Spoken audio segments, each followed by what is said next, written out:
இது மகிமை நேரம். அன்பார்ந்த மகிமை டிவி நேயர்களே, இந்த மகிமை நேரம் வழியாக மகிமை டிவி வாயிலாகவும் உங்களை சந்திப்பதிலே மிக்க மகிழ்ச்சி அடைகிறேன். கர்த்தர் நம்மை நினைத்திருக்கிறார். அவர் ஆசீர்வதிப்பார். அவர் இஸ்ரவேலை ஆசீர்வதிப்பார். அவர் யாக்கோபையும் ஆசீர்வதிப்பார். நம்மை ஆசீர்வதித்து இம்மட்டுமாக அவர் வழிநடத்தி வருகிற நல்ல நன்மைகளை நினைத்து ஆண்டவருக்கு நாம் இந்த நேரத்திலே நாம் நன்றி செலுத்து பிள்ளைகளாக கூட காணப்படுவோம். கர்த்தர் கொடுத்த இந்த நல்ல செய்தி வழியாக உங்களுக்கு கர்த்தர் பாராட்டின கிருபைகளுக்காகவும் கர்த்தருக்கு நாம் நன்றி சொல்லுவோம். இந்த வாரத்திலே நாம் தியானிக்கிற பகுதி ஆண்டவர் கடந்து சென்ற 7 வீடுகள் என்ற தலைப்பிலே நாம் கடந்த நாட்களிலே 2 வீடுகளை நாம் தியானித்திருக்கிறோம். ஆண்டவர் முதலாவதாக கானாவூர் கல்யாண வீட்டிற்கு கடந்து சென்றார். அங்கு குறைவை நிறைவாக்கினார்.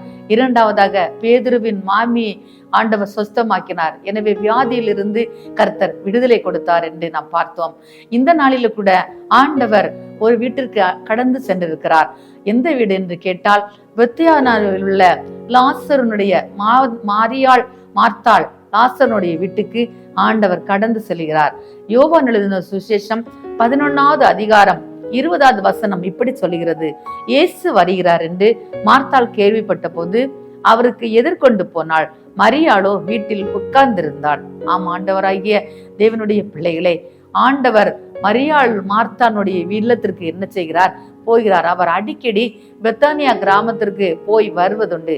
தன்னுடைய ஊழியத்தின் பாதையிலே அப்படி போய்கொண்டு வரும்போது அந்த பெத்தானியா கிராமத்திலே மார்த்தாள் மரியாள் லாசர் வாழ்ந்து கொண்டிருந்த அந்த நாட்களிலே லாசர் இறந்ததை அவர் அறிந்தார். எனவே அறிந்த போது ஆண்டவர் மனதுருகினார். லாசரு மேல அவர் மிகுந்த அன்பையும் ஐக்கியத்தையும் வைத்திருந்த தேவன். எனவே அந்த இடத்திலே அவர் கடந்து செல்கிறார்.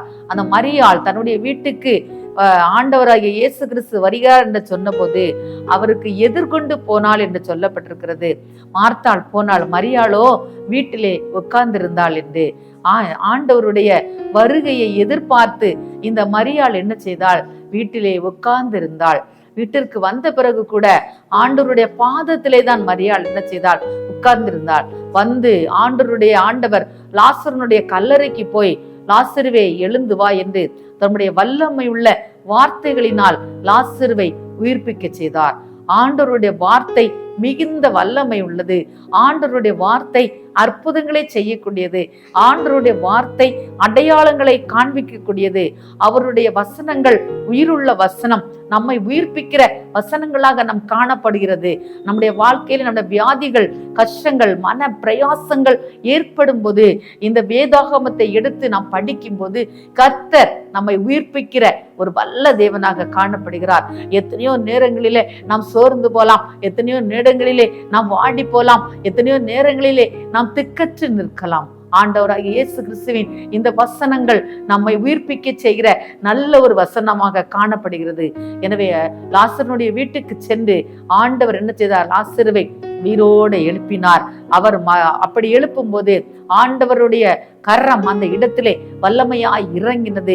ஆண்டவருடைய அற்புதம் அந்த இடத்திலே வெளிப்பட்டது. ஜனங்கள் எல்லாரும் அந்த அற்புதத்தை பார்த்து ஆண்டவரை பின்பற்றும்படியாக மரித்த லாசருவை கர்த்தர் என்ன செய்தார்? உயிரோட கூட எழுப்பினார். இந்த நாளிலும் கூட நம்முடைய குடும்பத்துல மரித்து போகிற சூழ்நிலையிலே நாம் நம்முடைய உறவினர்கள் காணப்படலாம். மரித்து போன போல அநேக காரியங்கள் நம்முடைய குடும்பத்திலே நடக்கலாம். ஒருவேளை இனிமேல எந்த காரியம் நடக்காது, இந்த காரியம் இறந்து விட்டது என்று நாம் தியானிக்கலாம். ஆனால் ஆண்டவர் நினைத்தால் எல்லா காரியத்தையும் உயிர்ப்பிக்க அவரால் முடியும். அவர் உயிரடைய செய்கிற தேவன். ஆண்டவர் மரித்த லாசுவை உயிரோடு எழுப்பின தேவன் நம்முடைய வீடுகளிலும் இருக்கிற மரித்து போன எல்லா காரியங்களையும் ஆண்டவர் உயிரடைய செய்ய முடியும். இனி எனக்கு இந்த காரியம் நடக்காது, இனி இந்த காரியத்துல எனக்கு வெற்றி கிடைக்காது, இனி இந்த காரியத்துல நான் அழிந்து போவேன் என்று நாம் நினைத்திருக்கலாம். ஆனால் ஆண்டவராகிய இயேசு கிறிஸ்து சொல்லுகிறார், நான் மரித்த லாசுவை உயிரோட எழுப்பின தேவன் உங்களுடைய வாழ்க்கையிலும் என்னுடைய வாழ்க்கையில மரித்து போன எல்லா சூழ்நிலைகளையும் அவர் உயிர்ப்பிக்கிற ஒரு வல்ல தேவனாக காணப்படுகிறார். அவருடைய அந்த அப்படிப்பட்ட காரியங்களை நாம் செய்ய வேண்டுமென்றால் என்ன செய்த நாம் ஆண்டவராகிய இயேசு கிறிஸ்துவை நம்முடைய வீட்டுக்கு நாம் அழைக்க வேண்டும். மரியாளோ ஆண்டவராகிய இயேசு கிறிஸ்துவை அழைத்த போது ஆண்டவர் என்ன செய்தார்? அந்த இடத்திலே வந்து ஒரு அற்புதத்தையும் ஒரு அடையாளத்தை காட்டினார். மட்டுமல்ல, மரியாள் தன்னை விட்டு எடுபடாத ஒரு நல்ல பங்கை ஆண்டவருடைய பாதத்துல அவள் பற்றி கொண்ட மகளாக காணப்பட்டார்.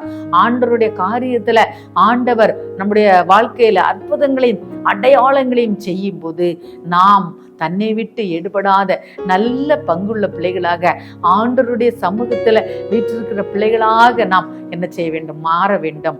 நாம் அற்புதங்களை அடையாளங்களை பெற்றுக்கொண்டு நாம் ஆண்டவரை ஒருபோதும் நாம் மறந்து போகக்கூடாது.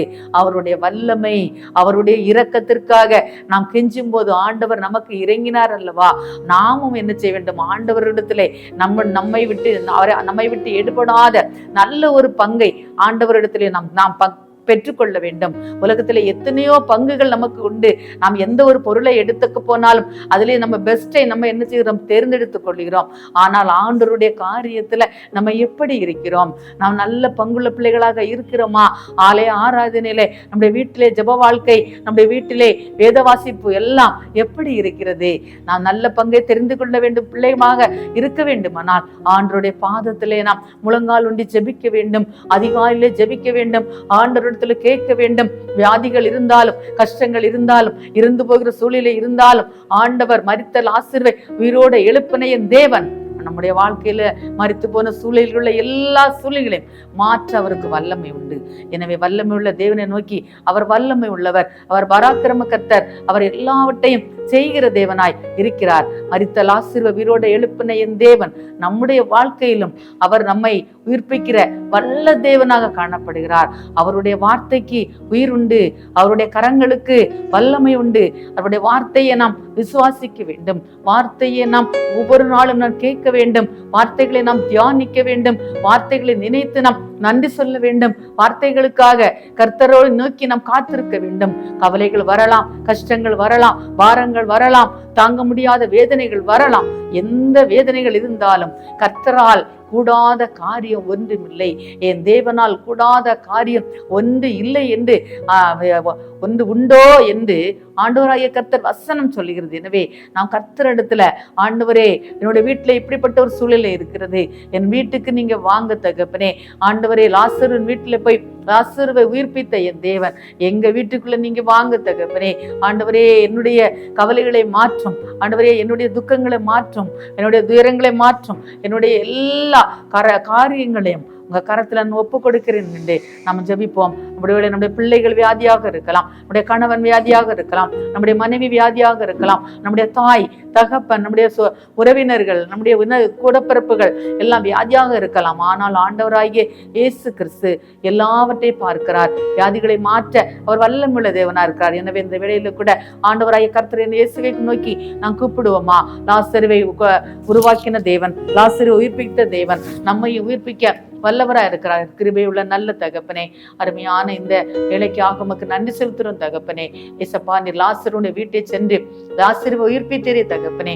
எங்களுடைய வாழ்க்கையிலும் ஆண்டவரே, இறந்து போகிற சூழ்நிலையை காணப்படுற எல்லா சூழ்நிலையும் ஆண்டவரே உம்முடைய கரத்தில் ஒப்பு கொடுத்து ஜெபிக்கிறோம். கர்த்தரே, இறங்கி வாரும். எங்க வீட்டுக்குள்ள வந்து எங்களை நீர் ஆசீர்வதிங்க, நன்மையால நிரப்புங்க. வியாதியில் இருக்கிற பிள்ளைகளுக்கு ஆண்டவரே நீர் விடுதலையை கொடுங்க. ஆண்டவரே, மரண தருவாயில் இருக்கிற பிள்ளைகளை ஆண்டவரை உயிர்ப்பிக்கும்படியாய் நாங்கள் ஜெபிக்கிறோம். ஆசீர்வதிங்க, பலப்படுத்துங்க. இயேசுவின் நாமத்தில் ஜெபிக்கிறோம் ஜீவனுள்ள நல்ல தகப்பனே. ஆமேன், ஆமேன்.